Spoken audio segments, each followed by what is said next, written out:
Good morning, Cactus Shadows. On this day, 13 years ago, the event we know as 9/11 took place.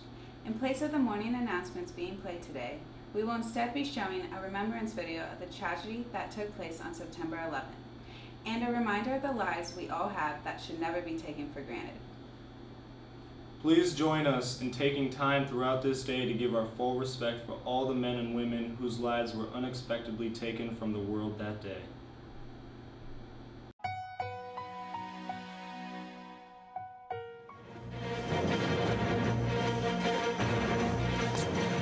It's 8:52 here in New York. I'm Bryant Gumbel. We understand that there has been a plane crash on the southern tip of Manhattan. You're looking at the World Trade Center. We understand that a plane has crashed into the World Trade Center. We don't know anything more than that. We don't know if it was a commercial aircraft. We don't know if it was a private aircraft. We have no idea how many were on board or what the extent of the injuries are right now. What I remember about 9/11 was hearing about it on the way to school and thinking it was a joke. I called my husband from the car and said, "Turn on the news and call me back."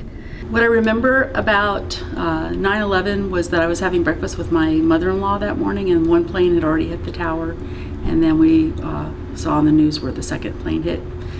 It was definitely very confusing, and I knew that being at school that day was going to be very important.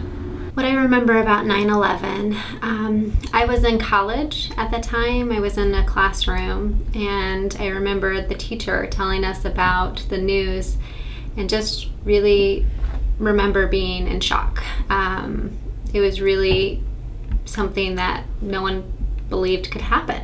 On 9/11, when I woke up, my dad had all the TVs on in the house. This is like 6:30 or 7 in the morning or something like that here in Arizona. And the first thought that I had was, why is my dad watching a movie? Stuff like that never happened in real life.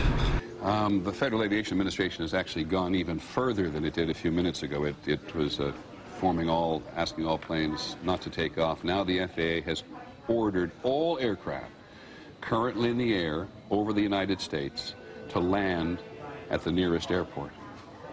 Now you can imagine what may be happening, or what they think might be happening in some part of the country, that there is somebody else on some aircraft coming from somewhere or going somewhere with evil intentions. And so all aircraft currently in the air over the United States have been ordered to land at the nearest airport. What I remember about 9/11 is being in Seattle visiting my sister with my son Kyle, and being woken up by my sister. Her and Kyle were coloring. We were supposed to fly home the next day, and all flights were grounded, which was eerie in itself because she lived right by the airport, so not to hear any airplanes.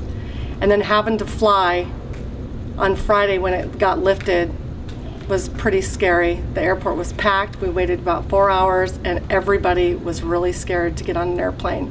That's what I remember. 4 blocks north of the World Trade Center, the second building that was hit by the plane has just completely collapsed. The entire building has just collapsed, as if a demolition team set off. When you see the old demolitions of these old buildings, it folded down on itself, and it is not there anymore. That should be it. Thanks very much. Completely collapsed.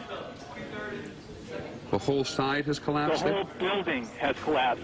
The whole building has collapsed? The building has collapsed. That's the southern tower you're talking about. Exactly. The second building that we witnessed the airplane enter the top half had been fully involved in flame. It just collapsed. There is panic on the streets. Thousands of people running up Church Street, which is what I'm looking out on, trying to get away. What I remember about 9/11 was getting up in the morning. I went to take my shower. I turned on the TV before I went in, and the news was talking about something pretty intense. Didn't know what it was, and suddenly I saw the second plane arriving at the tower.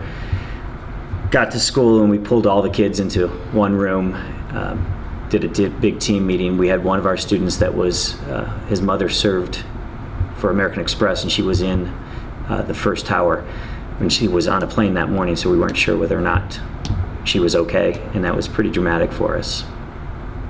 What I remember about 9/11 is I was getting my kids ready for school in the morning, and I got a call from my husband. He was at the gym, and he said, is the TV on? And I said, no. And he said, turn on the TV.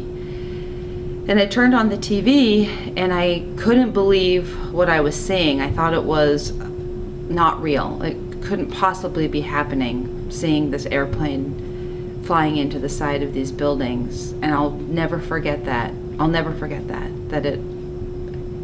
I just never forget it. What I remember about 9/11 is a couple of things. One being the devastation and horror that everybody felt.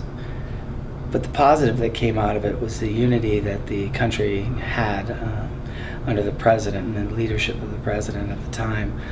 It was a coming together that we've never seen before and haven't seen since. It would be something nice to see again without the devastation and horror of that event. What I remember about 9/11 is sitting at home watching the second tower go down and people jumping out of the windows. It was an awful day. I'll never forget it, and I'll always remember 9/11. Pray that God took them quick. And then we saw the people jumping. We thought it was debris, and we realized it was people jumping.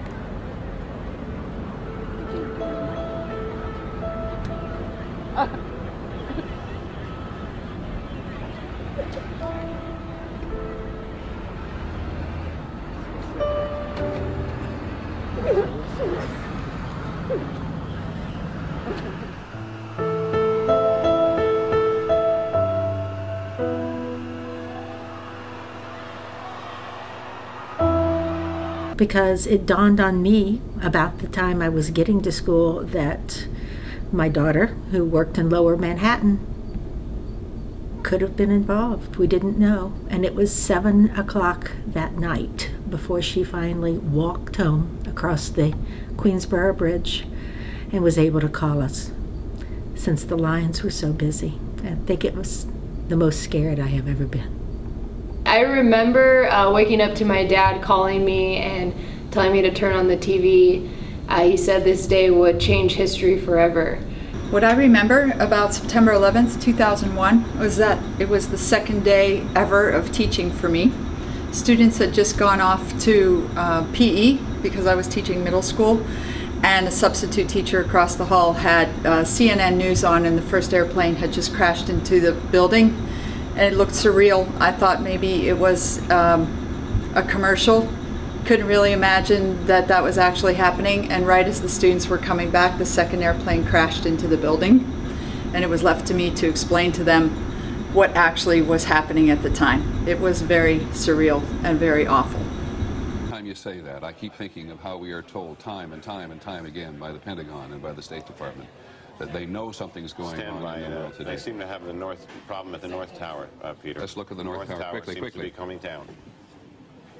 Oh my God. The second tower.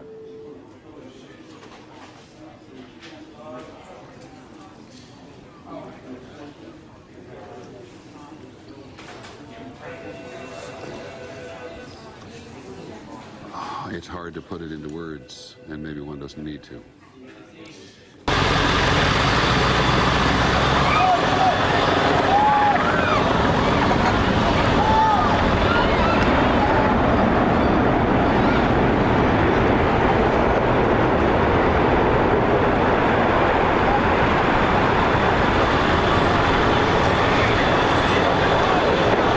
What I remember about 9/11 is my friend being a stewardess on an airplane and being told that their plane was one that had a bomb, and realizing later that they weren't the ones that had the bomb on it. But her story and what she went through and her fear and her courage was exemplary. And to hear the story just really brings to mind to me when at 9/11 the people that were the heroes that did live and the heroes that we lost. And it's very sad to me what happened that day. But I'm so proud of all the people and their courage and their strength. We will always remember. We will always remember. We will always remember. We will always remember. We will always remember. We will always remember. We will always remember. We will always remember. We will always remember. And we'll never forget. And never forget. And we will never forget. And we will never forget. We will never forget. And we will never forget. And we'll never forget. We will never forget. We will never forget. We will always remember. We will never forget.